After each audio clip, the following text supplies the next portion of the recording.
الكلمة دي لابني ولعيالي ولكل أب وأم في مصر. في بني آدم يستعمل 19 حقنة مسح ذاكرة، وكان ناصر المر وسعد الحرب داخل السجن. يجيبوا لي الليمونة وكيس الملح معلق ب 500 دينار بقيمة 10,000 جنيه. أقسم على ذلك، أقسم على ذلك، أقسم على ذلك، المعلومة داخل الإبعاد والكل عارفها في الإبعاد. ناصر المري كان بيمسك يومين في الأسبوع وسعد الحربي يلموا التليفونات وناخدها نبيعها. يبعت المراسلين ناخد التليفون ب 100 دينار، ثمن التليفون نوكيا هندي زي ده ب 9 دينار داخل شركة المستقبل داخل الكويت. نستعمله نص ساعة ويتاخد مننا تاني. هل يرضي ربنا؟ والله العظيم يا ابني يا محمد عمري ما مشيت انت واخواتك، لا مشيت لا في حرام ولا زنيت، وما عنديش الا توب ابيض، والا ما كانش ربنا بارك في ذريتي وعلمت عيالي احلى تعليم. فاين حق يا رب؟ حق اطلبه من مين يا رب؟ ومحدش عايز يسمعني يا رب. فاين حق يا ابني؟ فاين ابوك بقى متشرف؟ واين انا؟ والدنيا كلها بات علي ولا بقيت كل مدى بكبر وبكبر وبكبر. فين مصر؟ لقيت مصر انهارت ولا انهارت قبل مصر. انت رحت السفارة المصرية في الكويت؟ وصلت السفارة، اتصلت بقى وانا في داخل الابعاد على قنصل شريف وعلى المحامية المعتزة بنفسها الست الكبيرة المحترمة الأستاذة سناء، وعلى الأستاذ بركات، وعلى الأستاذ محمود عليوة اللي سابني، اللي قلت له ما تطلعليش وثيق السفر لأن ليا حق كذا. قال تدفع كام؟ والقنصل شريف قال تدفع كام ونطلعك. عايزين ياخدوا منك فلوس ادفع يعني؟ كام؟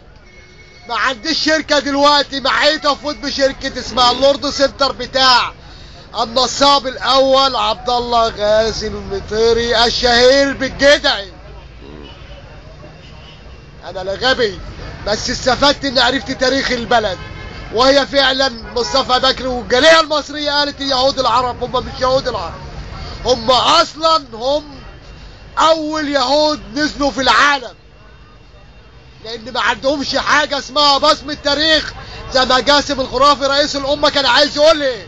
وتحدى إذا كان واحد كويتي ابن أبوه كله ابن هندي وابن فلبيني وابن مصري. والله احنا شعب ربنا حفظنا بالكنانة، ومعنى كلمة الكنانة لكل واحد يفهم كلمة الكنانة هو الجراب اللي بنحط فيه السيف، اللي بيتكلم فيه السيف هو كنانة الله، هي كنانة ربنا في الأرض.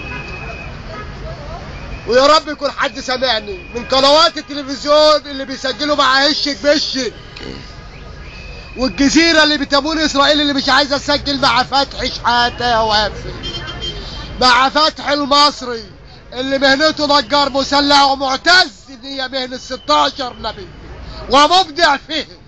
وشكرا. طب عايز تليفونك بعد اذنك لو حد حابب 011 مع الاسف التليفون بيروح ويجي مني 011 43 75 75 44 من قرية النصرية، واعتز بقرية النصرية مركز سمنود محافظة الغربية، ابنها وابنائي وابهاتي وامهاتي في النصرية.